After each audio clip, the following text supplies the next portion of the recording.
Hey, Next Economy Now listeners. We're excited to announce that registration for our fall cohort of the Next Economy MBA is officially open. Beginning September 30th, 2025, this 9-month facilitated learning journey was created for listeners like you, the entrepreneurs, artists, community leaders, and other folks on the front lines of the Next Economy movement. Based on our 15 years of experience working with over 500 different social enterprises, we'll explore the pitfalls of the business-as-usual economy and dive into key business principles from a regenerative and equity-centered lens, all while fostering the community and connection we need to stay resilient, inspired, and motivated in our movement to create a world that works for all of us. Interested in learning more? Join us for a free intro session where you can meet course facilitators and hear from alumni to determine if the program's a fit for you. Plus, you can save 20% on tuition when you register before August 11th during our early bird sale. Get started at lifteconomy.com/MBA. Thanks for listening. And now, onto the show.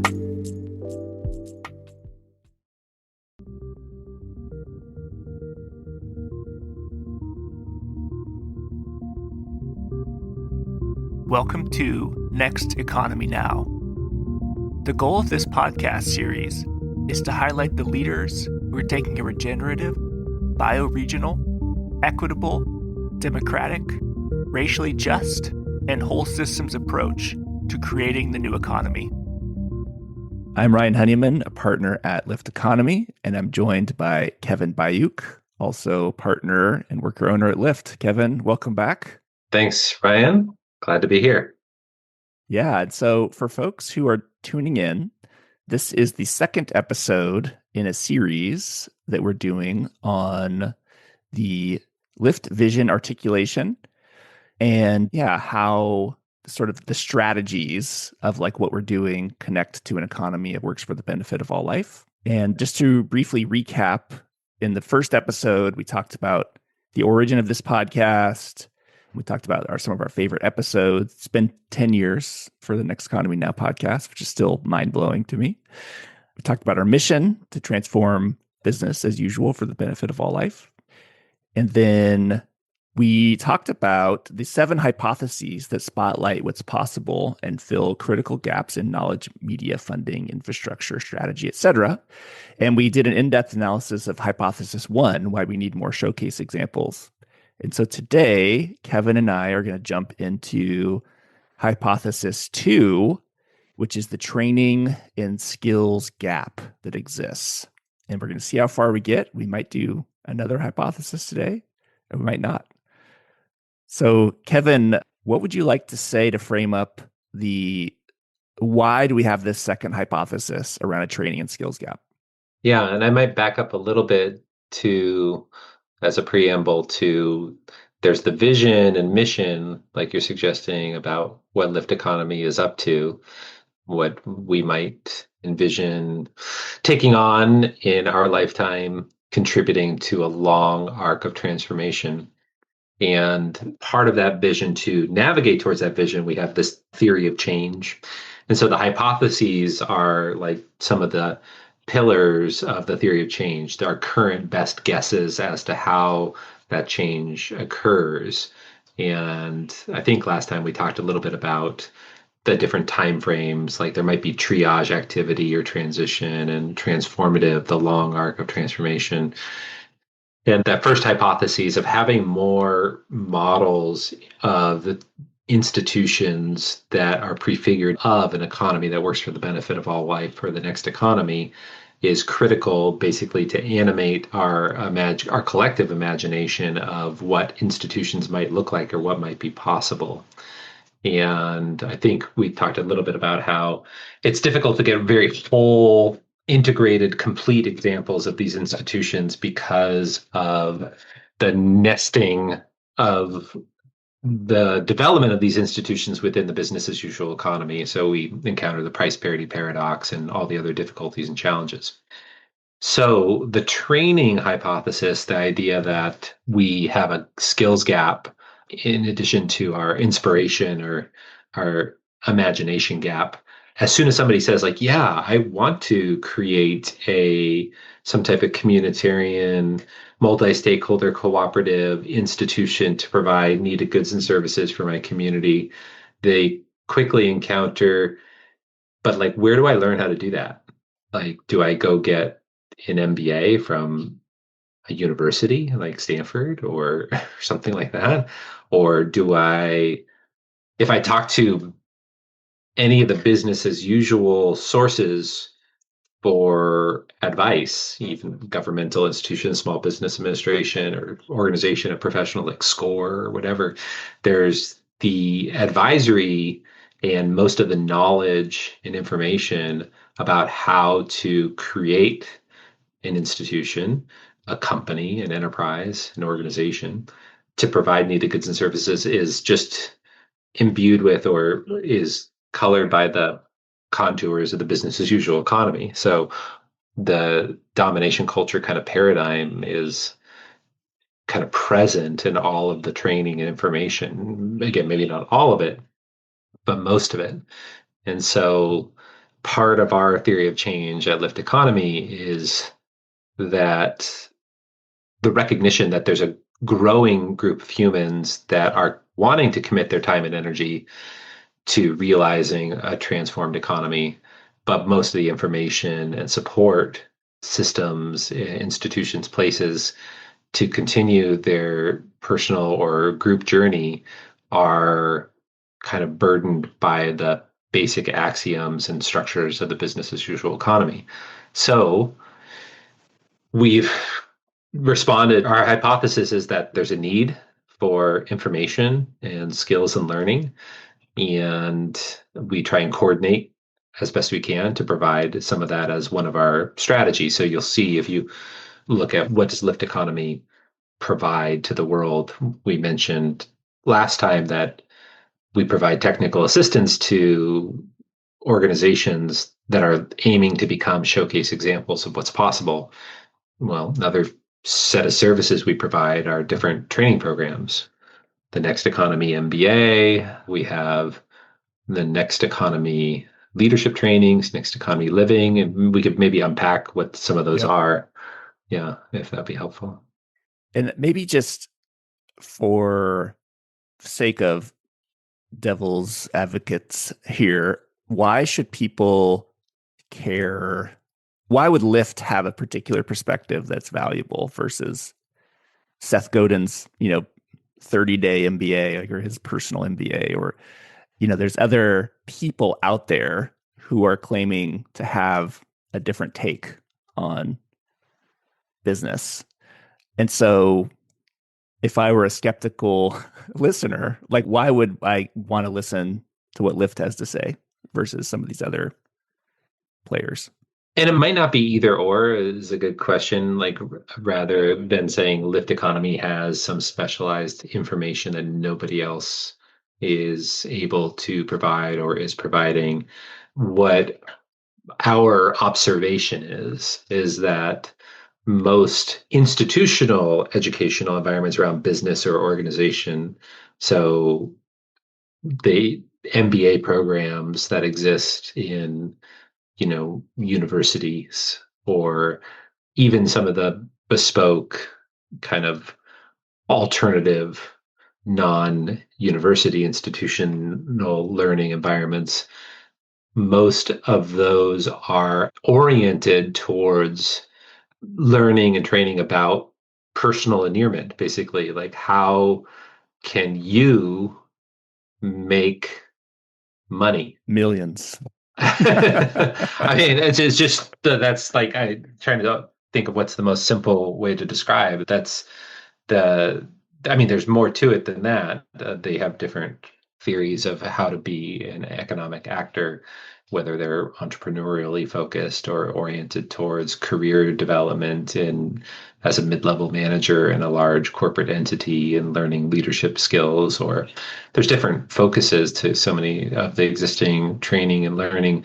But what underpins them is kind of a general orientation to profit is an objective, whereas a profit is an objective, and personal gain is also the objective. It kind of hallmark stories that kind of carry the business as usual economy and give it momentum. They run something like, I mean, this is very oversimplified or caricature, but it's something like do schooling, get a good education, maybe in the scarcity of schooling at a good university, get a degree or credential, get a job, make as much money in that job as you can, save that money in different securities or investments such for retirement, such that someday when you're less able-bodied and you retire, you can then use the passive income that you generate from those investments, those tax-advantaged investments, retirement savings, to be able to meet your needs reliably. And so that's I know there's more to the business as usual story about the house and the car and personal property and those kind of things, but that's kind of the general story. And so without saying so, most of the business school or institutional learning we see kind of takes that story as a given. It doesn't question it or challenge it and suggests that here's how you can win that game.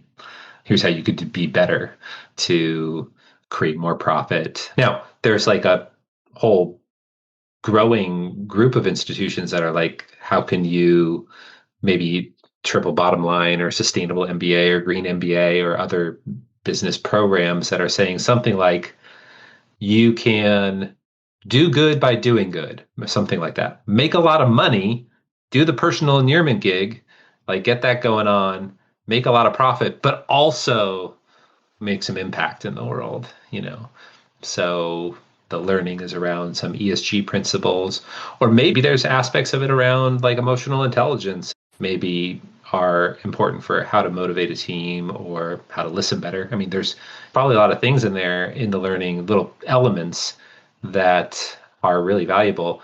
At Lift Economy, we've kind of just looked for the things that we see most common amongst the individuals and groups, community-based organizations, institutions that are navigating towards the next economy, an economy that authentically works for the benefit of all life, and saying, what are the skills and training that are needed to be able to pursue different outcomes? So if your outcomes are, how do I provide needed goods and services to my community or a community in ways that authentically enhance the environmental conditions in the place we live and that surround us. So environmental impact, watershed health, soil health, air quality, all those things, but also result in social repair. So self-determination amongst communities, reliable prosperity, food security, health, public health, any number of areas or metrics that you might suggest that are indicative of social repair, more inclusion, and communities being healthy, happy. So how do we have a clean, healthy environment and happy people? And that's the goal of providing goods and services. Oh, we didn't mention anything about profit. In fact, profit is extraction. It's orthogonal to oftentimes it's contrary to the objectives of healthy people and healthy planet. And then the personal endearments, instead of a theory of living that's about your own personal gain and hoarding, more about meeting one's needs through behavior change, that you could use words like voluntary simplicity or primary production, finding different strategies to mediate one's needs that don't require kind of dependence on cash and savings and investment in securities that perpetuate the business as usual economy. That kind of knowledge about how do you do that, the skills and training, literacy, competence to be able to do those things, that orientation, we just don't see it. So our observation is we don't see it as very common. Maybe there's pieces of it here and there. And so why should somebody trust Lift Economy I think it's kind of a question of like how much unlearning do you want to do? Because there are lots of ways you can pick up all the skills probably that Lyft Economy shares in other places from other people, well, even self-directed learning through books, and most of the knowledge is there. Some people prefer to learn in community and share in mutual support, mutual aid, and connection. There's lots of different ways that people learn, but I think the most of the other things that we see out there are burdened with these other constructs, whether implicit or explicit, that would require a lot of unlearning, dismantling to get to those kind of core skills and training needs. So that's, I think, the comparison that we see. And certainly, again, like maybe I'll underscore something about our theory of change. It's adaptive, and this is a hypothesis, a guess. If you're a listener and you're like, Kevin, you're an idiot, this information is totally out there, and there's lots of places to learn this, and Lyft Economy is, behind the times, is not even sharing what's needed. Cool. If that need is being met, if the training and skills gap doesn't exist, and like everybody does have the training and skills to create, horizontal shared power, community-based institutions that authentically deliver on community health and well-being and quality of life, as well as environmental repair and regeneration and health. If that training's already out there, we are happy to adapt our theory of change and drop that hypothesis and say, like, actually, that's not needed. Yeah. I think you're right about the both and. My take on the question of why would people want to listen to Lyft is I think, when I joined the company, I think you all had already started doing this, which was really valuable to me, which was just filtering. There's just an amount of filtering out the wheat from the chaff of like, I've told this story many times about how I thought B Corps were like the highest form of impact. And you all were like, well, they're cool, but like, let's talk about some other things. And I think there's some of those foundational core things, like we've talked about, how money is created and like interest and like how debt is created just by how money is created and things like that. And I think going to some of that root level is available, like, friend of Lyft Economy, Marco Evangelisti, we learned some of that from him, but I'm not sure how many people are out there who know Marco Evangelisti and, know some of these pieces of information. So I think it's filtering through the business as usual information. Like, we've used the lean startup methodology and, we've done the minimum viable product things with our team. We've talked about, you were one who recommended the 5 dysfunctions of a team book, Patrick Lencioni, I think, Lencioni. Mm-hmm. I don't remember his name. So there's a bunch of business as usual things that we filtered through. And, it's things like, your training in permaculture, or Sean's having worked at a worker-owned cooperative in the 90s before it was, very popular and things like that. So it's getting some of those more business as usual top 100 business books, plus some of the deep permaculture, cooperative, alternative economies things, plus B Corps, and then with like Phoenix on emotional intelligence, nonviolent communication, racial equity, and combining them all, I think is why it's valuable. I mean, that maybe dovetails into the MBA. Can you talk about, we don't have to do a whole like sort of long conversation on the MBA, but I would be curious, how did our team put together the content for the MBA? Because that's a learning and skills gap analysis that we addressed. Yeah. The Next Economy MBA training is basically, on the one hand, it's like you're suggesting a collection of skills and literacy about different aspects of designing and operating an institution to provide needed goods and services to a community in ways that are distinctly different from the way in which business as usual operates. And the curriculum kind of came about through what we talked about last time in this series of podcast recordings around our technical assistance work with Next Economy organizations. So we didn't start like tabula rasa, let's craft a curriculum.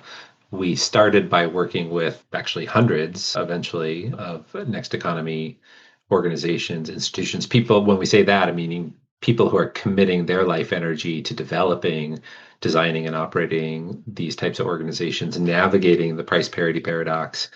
And we kind of, in helping them sometimes to succeed, to be a prefigurative showcase of what's possible for the next economy, in some cases being with them as they failed or went out of operation and were not able to sustain their endeavor. We learned a lot and developed a methodology for providing technical assistance. So whenever a lift economy works with a company, we're thinking about their vision, culture, strategy, operations. We've learned about different ways to enroll more constituents, stakeholders, either as worker owners or community owners, and what that means, what that looks like. We've learned a lot about regenerative operations, like you said, from our lived experience and background, as well as through helping companies. And we've, from the macro level, this is making the implicit explicit. We do, like you suggested, talk about some of the framing of why the next economy, what's broken about the business as usual economy, what's challenging around the embedded growth obligation of monetary supply, all the kind of really macro concepts that constrain and orient the global economic activity. And so the untold stories of the macro concepts and then our learnings about what works and what doesn't work shaped the Next Economy MBA curriculum, if you will, and that learning journey. So it's both a development of like, what did we not see in any institutional kind of MBA program? If not in total, at least it's really rare. And then B, you can trace a line directly through each of the sessions of the curriculum and I guess the pedagogy of interaction and group learning and community. But the line through the information or the curriculum is kind of like, we've said it this way before, it's like, where do organizations fail? Like when we work with a group of people come together and they say they want to provide, permanently affordable regenerative net zero housing to their community or whatever, where it's community owned and community controlled. Like when we've worked with groups that didn't make it, why didn't they make it? And we have an analysis of that. And that basically maps right onto the curriculum of like, these are the challenges and these are how some groups have navigated through them. And this is where other groups stumbled and failed. And we want to share those learnings. So that's how we developed the kind of curriculum. Yeah. I'm curious if you noticed a pattern of a generic social entrepreneur or aspiring next economy entrepreneur.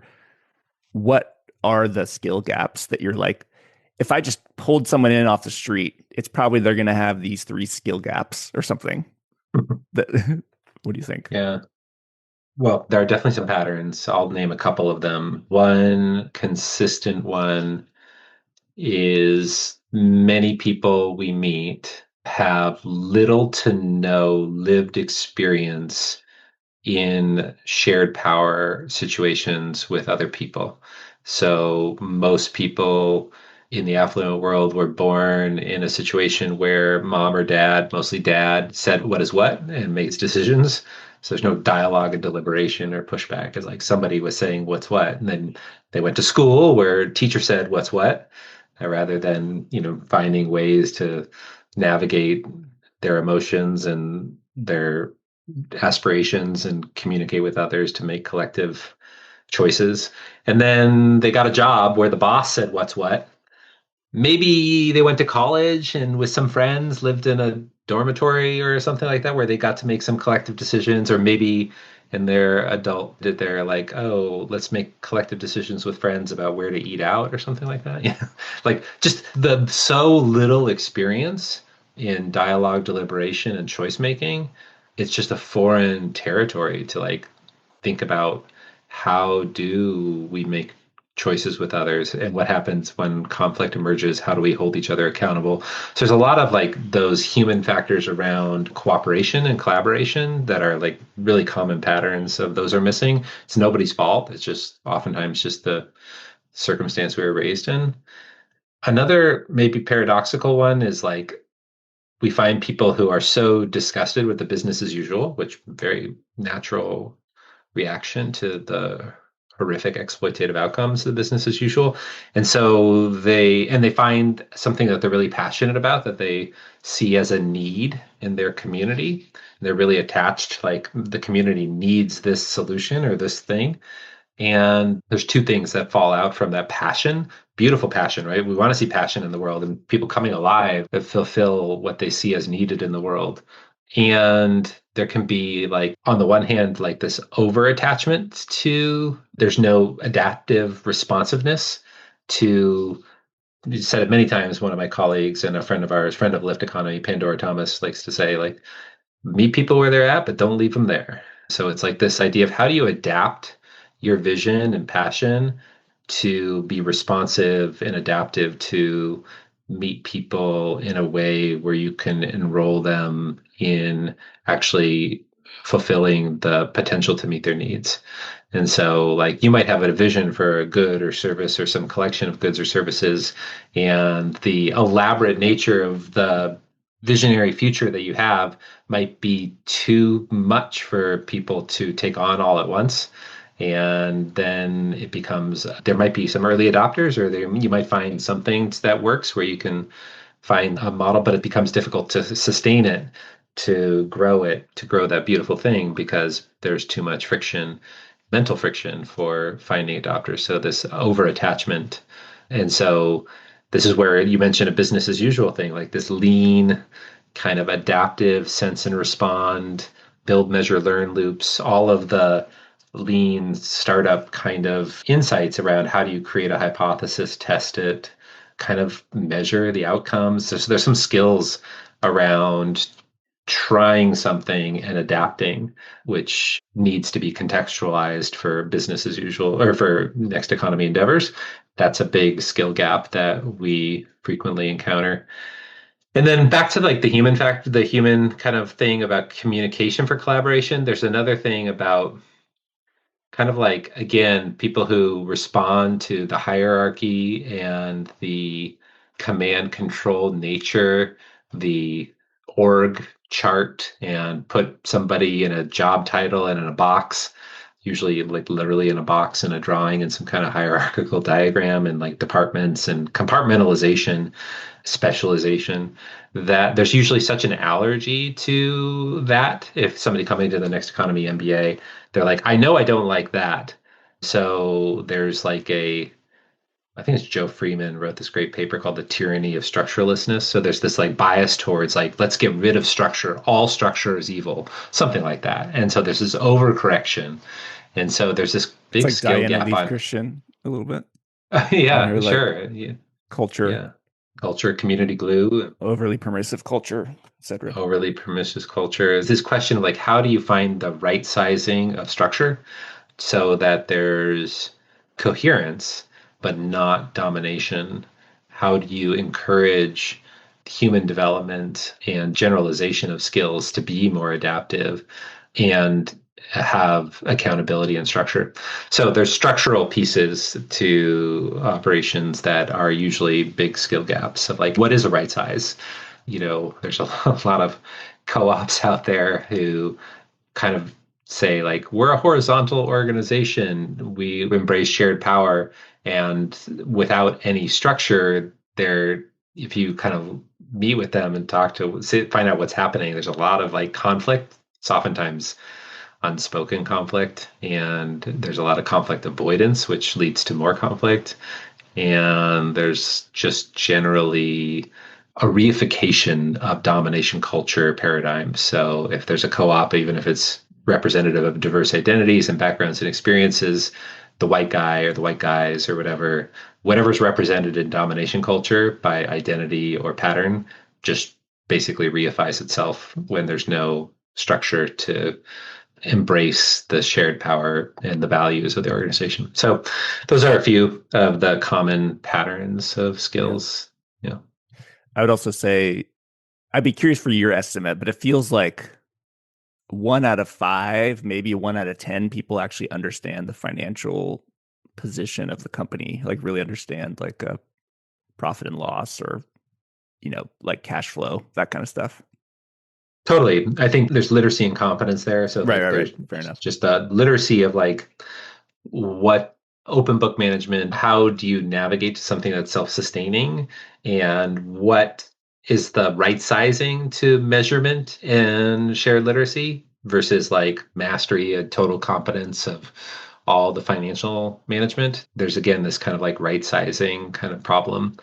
And yeah, we see overcorrections in both ways. A very common one is you get a group of people who want to do things really good. And then when it comes to the finances, they just abdicate any accountability of like knowledge. And there's usually an accountant somewhere or a CPA who basically controls the books and ends up constraining the activities of the organization in this very powerful position because of this kind of lack of engagement with the financial kind of tracking and measurement and systems. So there's a right sizing to learning that. And then I would say that you're right, that is pretty common. It depends. We have people in the Next Economy MBA who come from business as usual. So they might be really literate or extremely competent in finance. A lot of CPAs come through as an example. And so they're very competent, but then there's like an unlearning. And then there's a lot of people who are like, have an allergy to the reductionist aspect of measurement that's just finance, just numbers, just dollars and cents.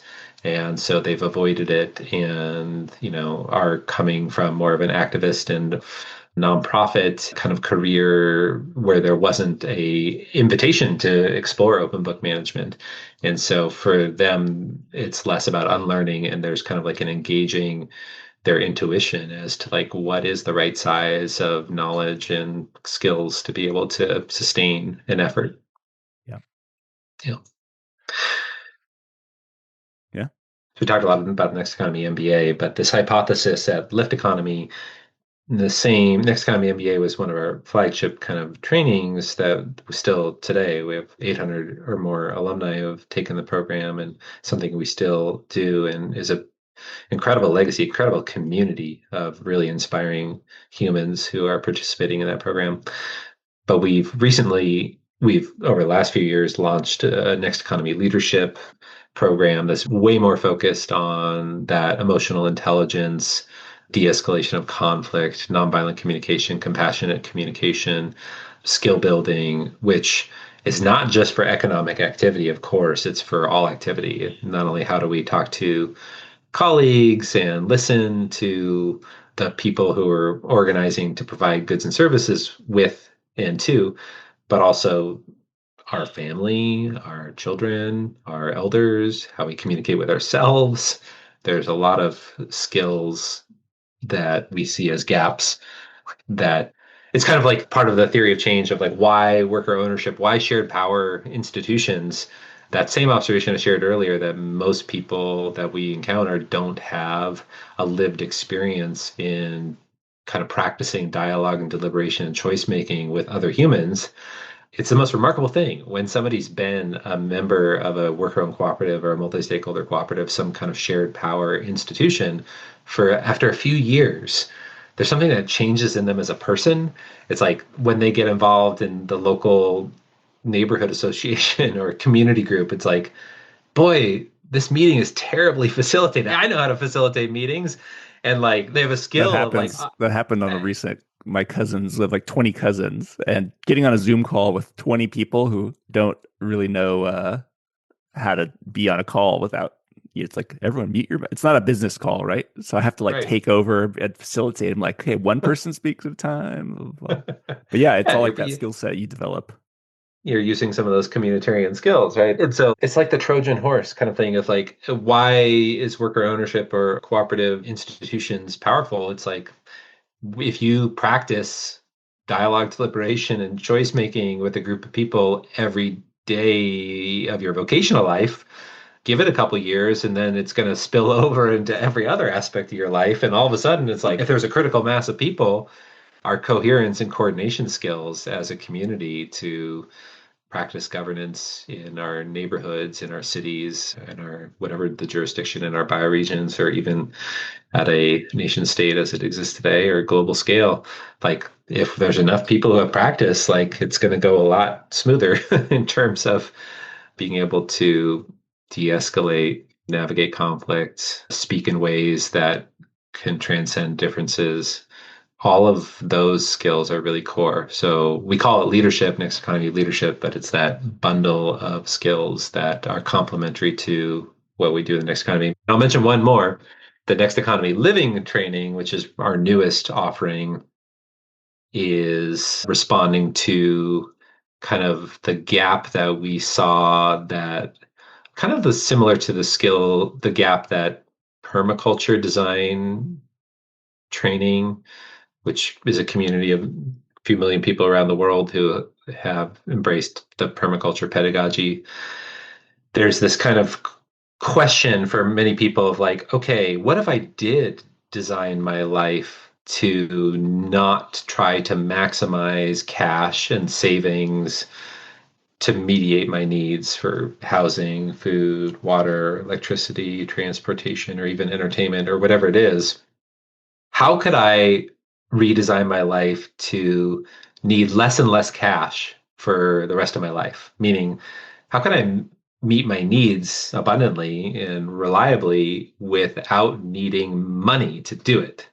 So for food, how do I grow my own food or preserve food or change my habits around food provisioning so that I don't actually have to earn a lot of money to pay for nutrition? How do I, live small and simple and declutter and meet my need for housing without, some type of salary or multiple jobs to try and pay rent? How do I meet my needs for electricity through, radical conservation or even appropriate technology through looking at diversified renewables? And how do I do that as somebody who is a renter, or if I'm in a home ownership position, or whatever the case may be? All the skills of how to change our life and the structure and support to do that are elusive, as far as we could tell, especially a community of practice to say, like, how do we support each other to do this? It's usually quite lonely. It's fascinating to hear from the people who have joined the Next Economy Living training, where they're like, I've always wanted to be in a community of learning, a community of practice to develop these skills, because I can't find support even from my significant other or my family. Like, people are really close to me. And so there's this like marginalization of even the desire to live a frugal, voluntarily simplistic life. There's undercurrents in culture. I know there's like Marie Kondo and minimalism and, things that are kind of relative, tiny homes and things that are kind of popular in some way, are gaining popularity, which is beautiful, but like kind of putting it all together for a different type of economic life, especially in the consumptive, affluent world, is something that we would say there's a lot of skill gaps. There's skill gaps and skills that are needed for navigating that. Well, thanks for sharing, Kevin. I think there's some other strategies that are sort of emergent. We do have a book on the Next Economy MBA, which has been cool for folks who haven't wanted to take the full MBA course, or folks who wanted to take the MBA course and read the book, which has also happened. We've had these designs for self-study classes for our MBA. We're pre-recorded. We recorded one, I think, in 2019. Maybe it was during COVID. We've got one out of theoretically 18 MBA sessions recorded. It's on how to raise mission-aligned capital.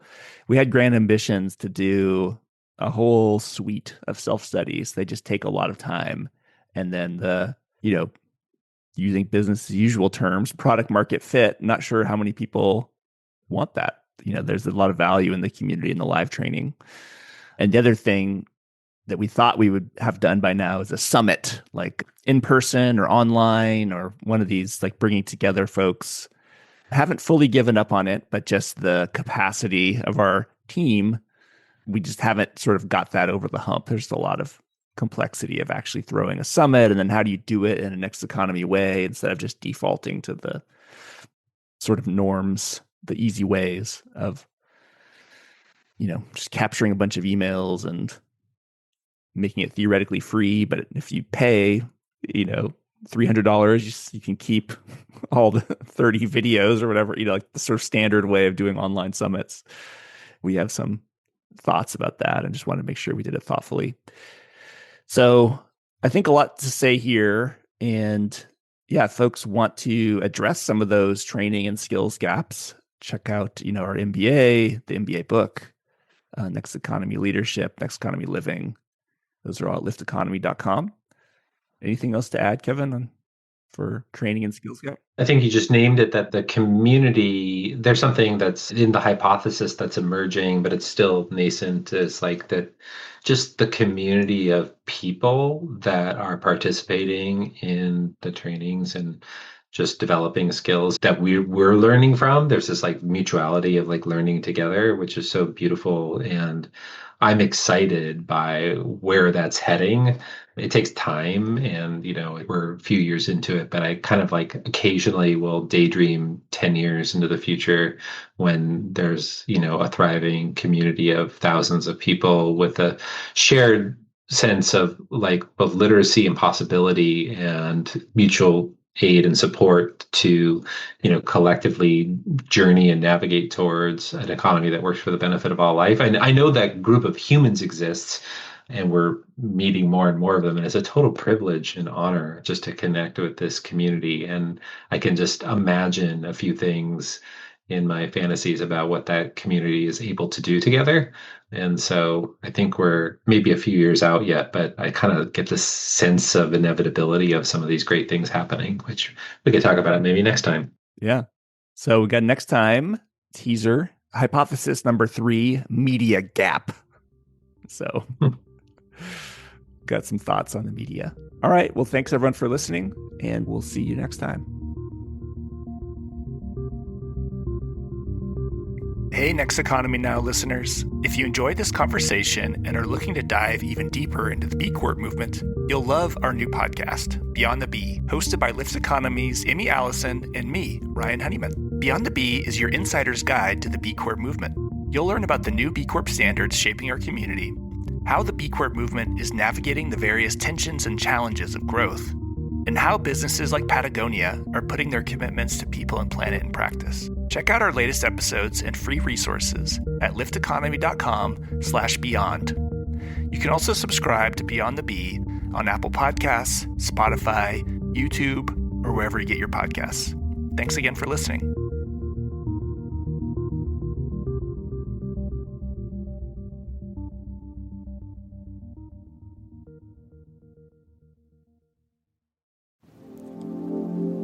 Hey, Next Economy Now listeners. I'm Anayana White, a Lyft Economy Next Economy MBA alum and the head of communications at the American Sustainable Business Network, ASBN.